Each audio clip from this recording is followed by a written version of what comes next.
News nation लगातार इस बड़ी खबर पर आपको पल पल की अपडेट दे रहा है। साथ ही अपने दर्शकों से यह अपील कर रहा है कि अगर आप डेरा सच्चा सौदा के समर्थक हैं और राम रहीम के खिलाफ आए इस फैसले से आहत हैं तो आप कृपया करके संयम बरतें, शांति बनाए रखें और आप जो हैं आप वहां पर किसी भी अप्रिय घटना में शामिल ना हो, आप किसी भी सरकारी संपत्ति को नुकसान ना पहुंचाएं और अगर आपके कोई जानने वाला डेरा समर्थक है तो आप भी उसको समझाएं बुझाएं, क्योंकि लगातार जो हिंसा की तस्वीरें आ रही हैं वो हम अपने दर्शकों के सामने रख रहे हैं। उनके पीछे हमारा मकसद इस चिंगारी को और भड़काना बिल्कुल नहीं है। हम ये सिर्फ ये दिखाना चाहते हैं कि देखिए कितने बड़े पैमाने पर आम लोगों का नुकसान हो रहा है, कितने बड़े पैमाने पर आम लोगों की गाड़ियां, सरकारी संपत्ति, तमाम चीजों को नुकसान पहुंचाया जा रहा है। और ये कहीं से भी डेरा सच्चा सौदा की जो सीख है कि इंसानियत सबसे पहले है, कहीं से भी उस सीख पर तो आप अमल नहीं कर रहे हैं, भले ही आप कितने आहत क्यों ना हो।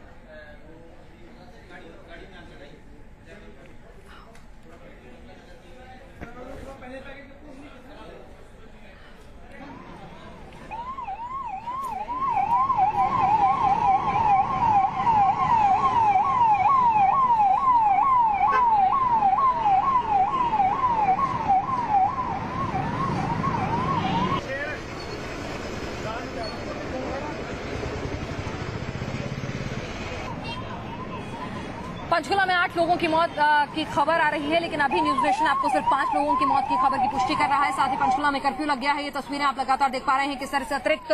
सुरक्षा बल जो है वो भी तैनात कर दिए गए हैं। जो स्टैंड बाय में टुकड़ियां रखी थी उनको भी यहाँ पर बुला लिया गया है। साथ ही साथ लगातार आपको हम तस्वीरें दिखा रहे हैं किस तरह से अब बसों में जो डेरा समर्थक थे उनको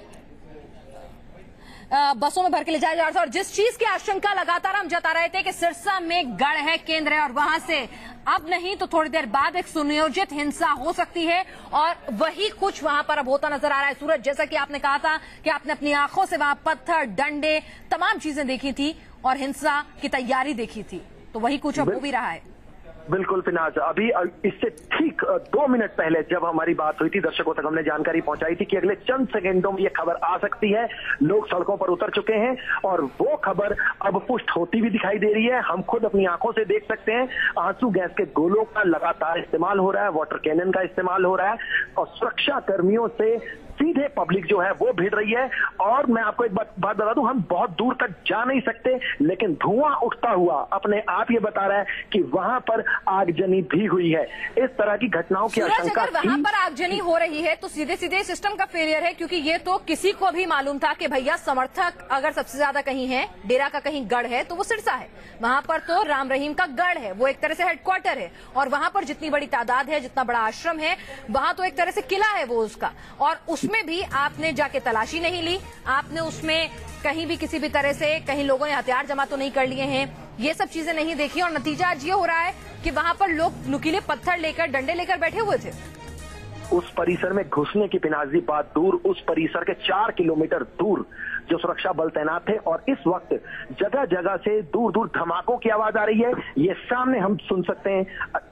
कि लगातार आंसू गैस के जो गोले हैं वो भी छोड़े जा रहे हैं और इस तरह की घटनाओं की जो खबरें हैं अब वो लगातार आनी शुरू होंगी। और एक बात बता दूं, इससे कुछ देर पहले हमने यहाँ के आम लोगों से, बाजार वाले जो लोग हैं उनसे बात की। काफी डरे सहमे लोग हैं, घरों के बाहर खड़े होकर इस चिंता में थे वो कि हमारा जो घर है वो डेरे के बहुत पास है, हमारा क्या होगा, हमारी दुकान जो है वो डेरे के बहुत करीब है, हमारा होटल डेरे के करीब है। तो इस तरह की जो चिंताएं हैं वो लोगों में भी हैं। हालांकि सुरक्षा के इंतजाम हैं, लेकिन सीधे तौर पर लोगों का और मानना बेसिकली ये है कि इतनी बड़ी सूरज, या सुरक्षा के इंतजाम नाकाफी पड़ रहे हैं या फिर हिम्मत ही नहीं थी कि आप डेरा के अंदर जाते, देखते, तलाशी लेते कि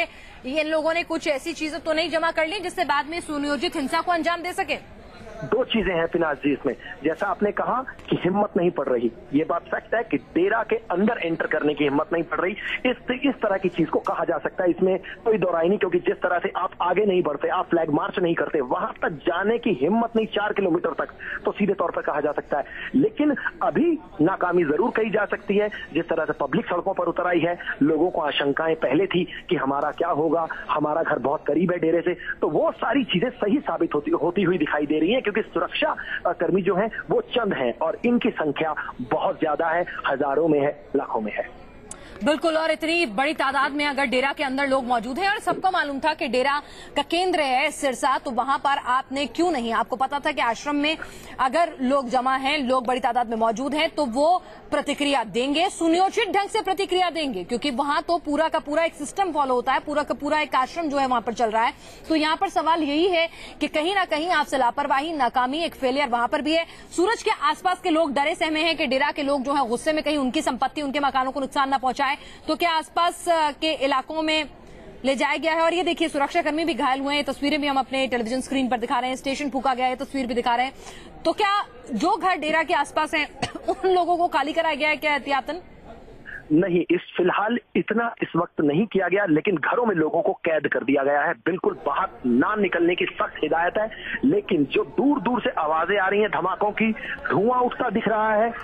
वो लोगों को बाहर झांकने पर, देखने पर जरूर मजबूर कर रहा है। इस तरह की तस्वीरें देख पा रहे हैं हम लोग, और जो आम पब्लिक है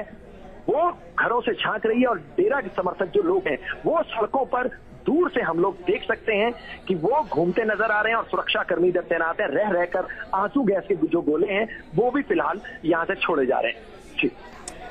वाकई में आज दिन भर जो कुछ हुआ है वो अपने आप में कई सवाल खड़े करता है कि एक दोषी करार दिया जाता है, एक शख्स देश के कानून के लिहाज से, ठीक है वो डेरा समर्थक है, आपके लाखों की तादाद में अनुयायी हैं, लेकिन उसके बाद किस तरह से आपके समर्थक जो हैं एक पूरे के पूरे सिस्टम को हाईजैक कर लेते हैं, सिस्टम कैसे कोलैप्स करता है, किस तरह से वहां पर एक आम आदमी डरा सहमा महसूस कर रहा है जिसकी कोई गलती नहीं है, वो तो अपना जिंदगी जी रहा है, बस उसकी गलती है कि पंचकुला के सीबीआई कोर्ट के पास उसका घर है या वहां पर उसका दफ्तर है, उसके आसपास वो रहता है, और किस तरह से आज वो अपने घर में बिना दोषी हुए डर कर दुबक्कर रहने को मजबूर है। क्यों उसके शहर में कर्फ्यू लगा हुआ है, क्यों हमारी सरकारी संपत्ति को नुकसान पहुंच रहा है। तो ये तमाम सवाल आज सरकार के सामने है, प्रशासन के सामने, और सवाल ये भी है कि आप क्या राजनीतिक संरक्षण इन लोगों को देते हैं, क्योंकि जब जब चुनाव आते हैं तो सिर्फ डेरा नहीं, हर धर्मगुरु के साथ हर पार्टी का नेता फोटो खिंचाता है, उससे समर्थन की अपील करता है, और जब सरकार में आता है तो कहीं ना कहीं एक हाथ दे एक हाथ ले की रणनीति भी होती है। आपको कहीं ना कहीं पॉलिटिकल संरक्षण मिलता है, जिसका जिक्र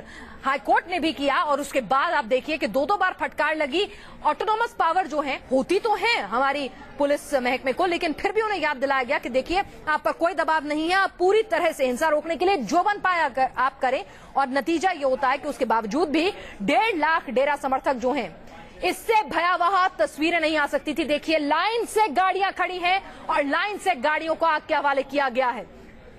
सिस्टम किस तरह से कोलैप्स होता है, किस तरह से यहां पर पूरी व्यवस्था चरमराती है। आप देखिए, इससे भयावह मंजर नहीं हो सकता था कि एक दो नहीं, लगातार लाइन से 12-13 गाड़ियां नजर आ रही थी, जहां तक कैमरे की नजर जा रही थी, और उनमें सिर्फ और सिर्फ आग का धुआं निकलता हुआ दिख रहा था।